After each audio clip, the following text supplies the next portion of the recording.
Swami Kriyananda would tell this story about visiting a certain temple in India and sitting and meditating and praying while he was there. And afterwards, the priest, noticing Swamiji's deep meditative state and his calmness and his devotion, asked him what he was doing. He was meditating, Swami said, and he said, and I was praying to be able to please God and to serve God in all that I do. And the priest sighed and he said, so many people come here and they all pray. And they pray for a son, they pray for the son to pass his exams, they pray for a baby, they pray for a husband, for the daughter, they pray for success in the business. He said almost no one comes and just prays to be able to please God. And just as the priest was surprised at Swami's prayer, Swamiji was equally surprised at what the priest told him. And someone that I know who's been working with healing prayers a lot over many years was feeling very discouraged about the whole project, because she said, all I ever get is people saying, I want this, I want that, I need this, I need that, give me this, give me that. And after a while you sort of feel like you're Amazon.com of some sort. You're just trying to fulfill people's orders, in a 24-hour delivery system. And you really wonder what it is that we're doing. Now, in this story of autobiography of a yogi, it's a little complicated in many ways, and it has that marvelous phrase in it, the thwarting cross currents of ego. And then elsewhere in the reading it speaks of the incredible complicated intricacies of karma, but tied as they always are to the post of ego identification with our own actions. Karma is perhaps the most important spiritual principle there is, because it's the explanation, really, of this whole experience that we have. Not only the experience that we personally are having, but the experience that everybody's having. Last week when I was trying to speak a little bit about some of the chaos and the evil that we see rampant in this world, I was trying to find that balance point between saying boldly and directly, this is evil. We can't just sort of pretend that everything is neutral. It is not neutral. There are definite directions that lead to happiness, and there are definite directions that lead to suffering. But these are something that we all learn, and we all learn it from experience. And what causes us to learn it is that we define ourselves by our actions.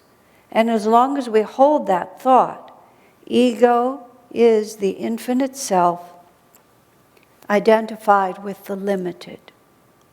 We can say the limited physical body, but there's ego on the astral plane and also ego on the causal plane. Although the more elevated you get, the more subtle it is. But until we have completely transcended the idea of separateness, there's going to be some part of us that's identified. And that identification causes us to constantly participate in this experience of our own unique self as we feel it in a limited way. Master made the astonishingly interesting and confusing statement that the great mistake we make in life is that we feel that everything that happens to us concerns us personally. And I've meditated on that so many times, because how could it not concern us personally? This is how we think, this is how we feel, because we are identified, we are defined by the things that happen to us. I often use the example of the clothes we wear to give us some idea how you can have a personal relationship to something, but not be defined by it. I wear this particular robe when I'm speaking on Sundays because I often look a lot like this. Many of you may not be able to discern the difference, but nonetheless, this is a unique robe, and it has a reality to me, a vibratory reality that none of my other clothes have. And I don't wear it out to lunch, and I don't wear it at any time except when I'm going to be in relationship to the altar. And it's very real to me, its whole gestalt, you might say. But if it burned up, or got apple juice or coffee all over it and I had to throw it away, it would be a nuisance, because then I'd have to do it all over again.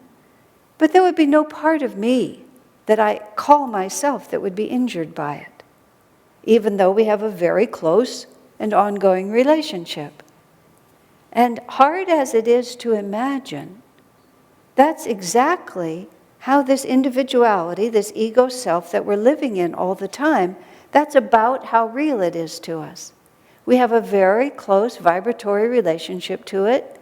We have all these different ways that we use it, and sooner or later something catastrophic is going to happen to it. It's not inevitable that coffee will spill all over my little costume here, although I remember once I was visiting in another center where they served food immediately after, and it wasn't possible for me to change right away. So I'm sitting there, and some woman is eating something very greasy with her hands. She sits down with me, and in her affection for me, she starts putting her hands all over me, and it's like I'm watching, it all transfer. And it was one of those moments, is anything actually happening to me? No, nothing is happening to me. This woman is just transferring all over my clothes, but it's what's happening. I just take it to happen. But it's not inevitable that my clothes will get ruined. It's inevitable that our bodies will die. And when they die, the question is, how much of what we have invested into this unique experience are we going to keep holding on to? And even long before we die, catastrophic things happen to our individuality, don't they? Just stuff happens. It always happens. Money changes, worlds changes, civilizations change. You read now these days about what's going on in the Mideast. I get this newsletter from, the group is called The Voice of the Martyrs. It's the group that was founded by Richard Wurmbrand and Sabina Wurmbrand, who are great saints in a very traditional kind of Christianity. And because he was imprisoned for being a Christian under the communist government of Romania, when he was finally ransomed out of the country, he started a work to help all those people who are still imprisoned.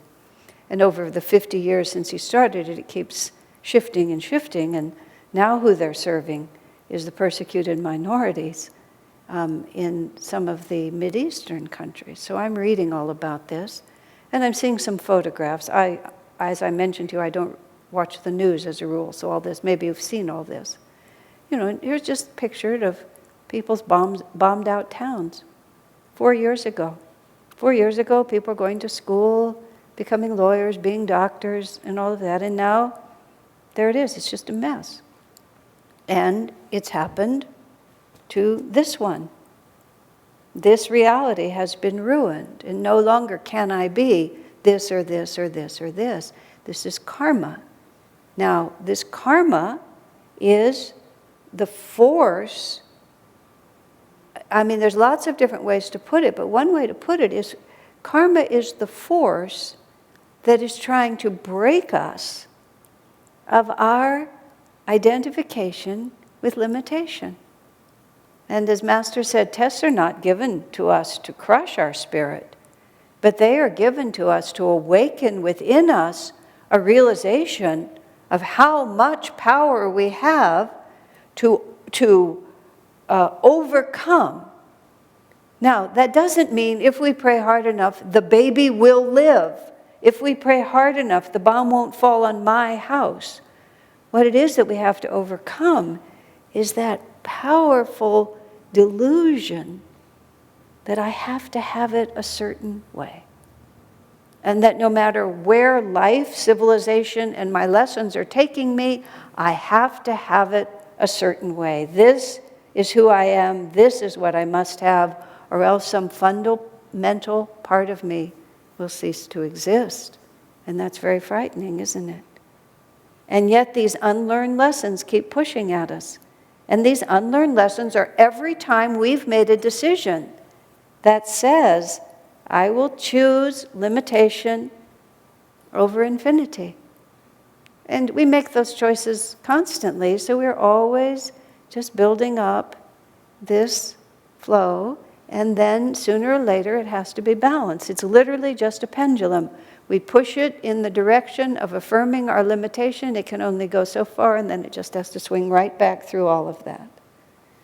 There was one of Swami's videos.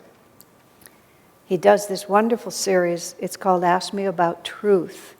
He did it just the year before he died with Nirmala and Dharmadas, and it's just extremely free-form conversation. The two of them sit on a little chair over here and two chairs over here, and Swami sits over here. It's very informal. Microphone is just stuck on his on his costume. He's sitting in this big blue, excuse me, something's tickling me.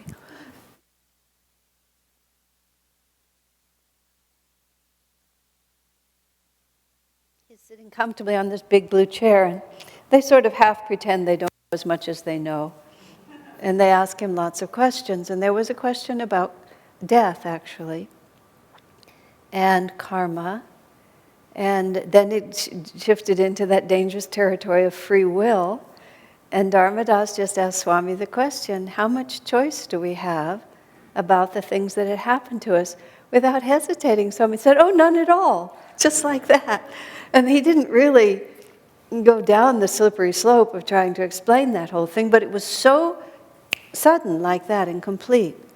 Now, everybody gets very, very confused when we hear this idea, because the obvious thought is, why am I working so darn hard if it's all just going to happen the way it's going to happen?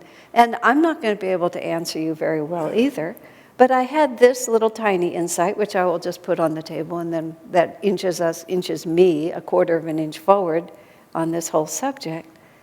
Part of it is, you see, for a very, very long time, we don't even think about this when I'm talking in terms of many, many incarnations. You see people all over the place who haven't the slightest awareness of cause and effect. Just none, zero. I years ago, when we first moved into our community, I vividly remember there were just a few Ananda people, and everyone else there was the people who had always lived there, and it was not a real high-class place. There were a lot of people whose lives were just right on the edge. And they would live there for a while, and then something would take them. The police would visit several times a week. It was just the way it was. It was not a lot of people who were very self-reflective or very self-aware. They were just moving through. And at 7 a.m, some man parked his car right outside the window of where the bedroom of the apartment I was living in was, right there. 7 a.m, he wanted to work on his car, and he was bored working on his car, so he turned on his radio, full blast. And there's a whole lot of apartments lined up right there. It was a Saturday. 7 a.m. on Saturday, everybody got to listen to his radio station. Like, I certainly didn't want to listen to it. I wonder how many other people didn't want to hear it. But you could tell, just when I looked out the window, there was no point in saying to this guy, have you ever thought about us? Because quite clearly he hadn't. And I think it would have just shocked him to have realized that there was any reality except his own. And so many, many people just keep going like this, just living in the reality that's just their own, until the anguishing monotony of it and the incapability of finding lasting happiness gets our attention. It takes a lot to get our attention, an enormous amount to get our attention, but finally it does. And then we begin to try to figure out what's going on here. Now, one of my just theories, and this is only my theory, I really want you to know Swami did not say this, nor did Master. I'm just making it up.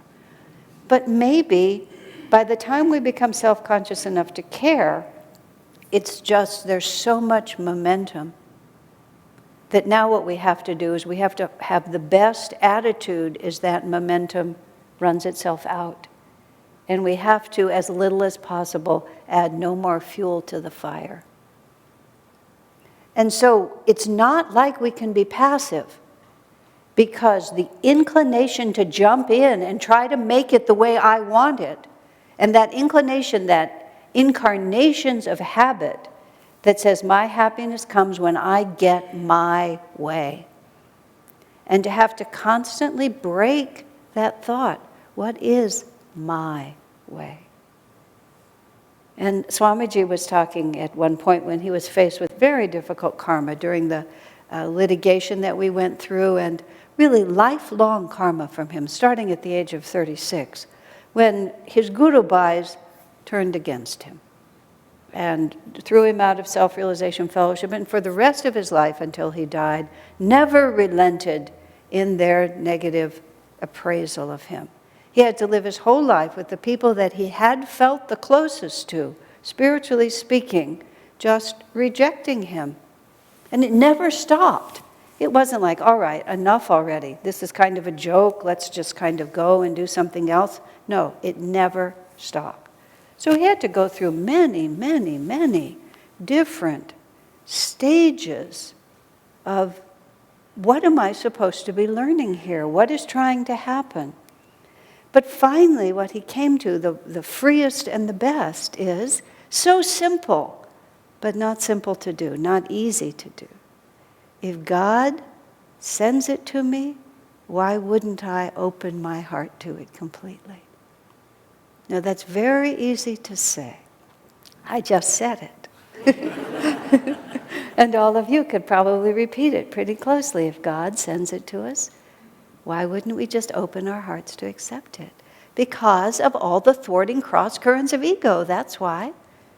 Because there's all these forces that just keep coming, and we've set them all in motion for so long. Every time we say, oh, I would rather have my coffee a little hotter. Oh, why is the traffic so bad today? Why can't they? And even more deeply, why is this planet the way this planet is? What to speak of the big, impossible heartbreaks that come to us. And we watch ourselves on different levels. On one level, yes, whatever God wants, and on the other level, oh Lord, not this. And that's what Swamiji talked about, all those different cross currents like this going. And so when karma comes to us, if we have strength of will, we don't just open ourselves like a sieve and just let everything just blow through us. We put up all these different forces. And so, in fact, we do deflect a lot of that energy. That's why it doesn't happen to us right away. Instant karma is good karma. Because instant karma happens while you still remember. You have this thought. I had forgotten this until just yesterday. When I was on the trip to Israel, in Israel, we were at Ein Karim. No, not that place. Qumran, way out in the desert, cliffs and caves and so on. That's where the Dead Sea Scrolls were found. And our guide took us back on a walk, and we walked up this cliff, and we walked around this walkway around to get back into a place that was more isolated. And I have intermittent, unpredictable vertigo. I mean, sometimes I'm just perfectly fine, and at other times I absolutely panic. And so we're walking up, and it's not all that wide, maybe 2 feet, and it's a cliff. It's not the Himalayas, but it's a solid cliff. And so I'm just walking along, and I was in the front, because I often just sort of didn't want to be so much with people, so I was in the front or the back. So I'm in the front. But I had been thinking very critical thoughts at that moment. I was tired of something that was going on, and I just wasn't enjoying it, and I was crabby, and I was criticizing. And I had just been criticizing. I went, why don't they do things the way I think they ought to be done?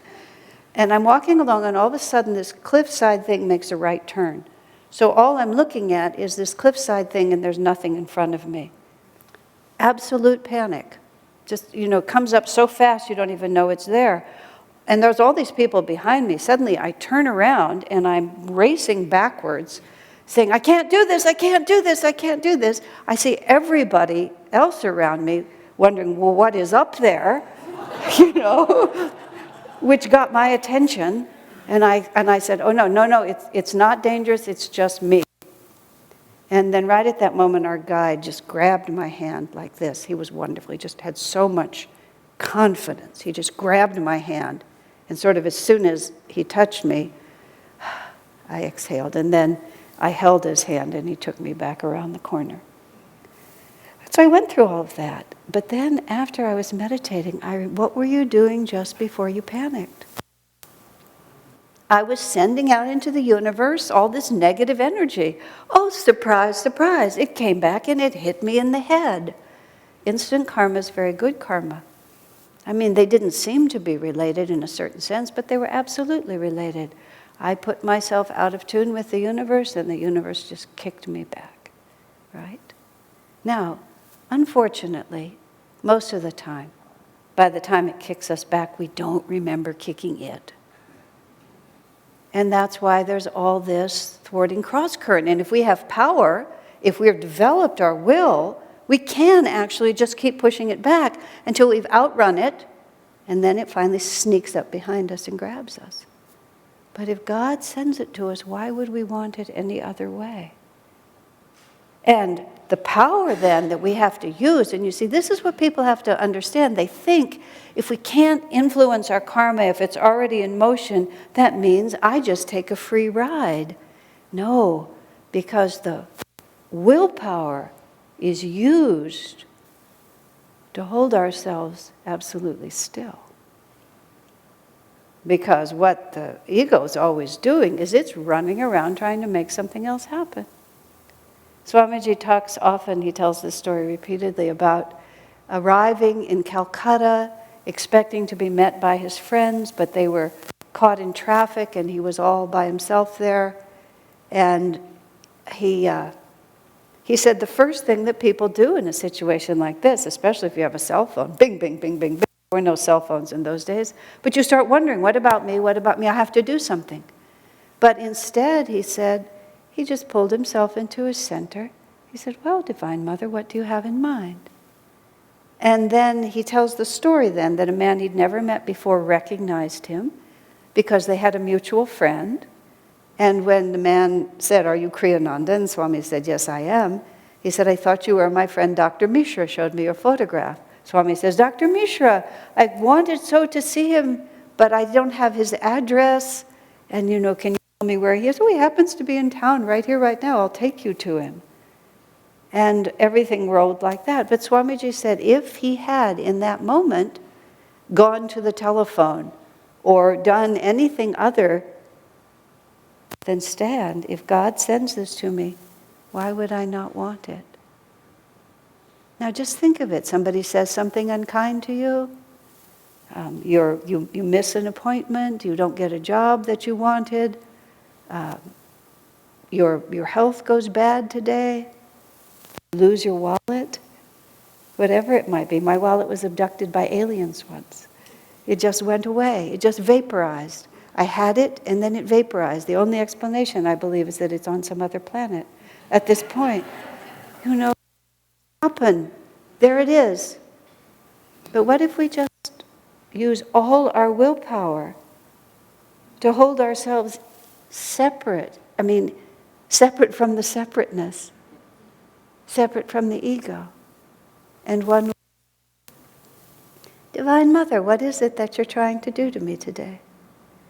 You can use the same words in different ways. Divine Mother, what are you trying to do to me today? Or, what are you trying to do to me today? Every ounce of our strength is required to stay still. But in that stillness, you see, that's where the freedom really lies. Fascinating, isn't it? Make it an experiment, because why not? We have to live anyway, as Swamiji said. We're going to get it right in 1,000,000 years or so. Why waste all that time? He said, let's begin now. God bless you.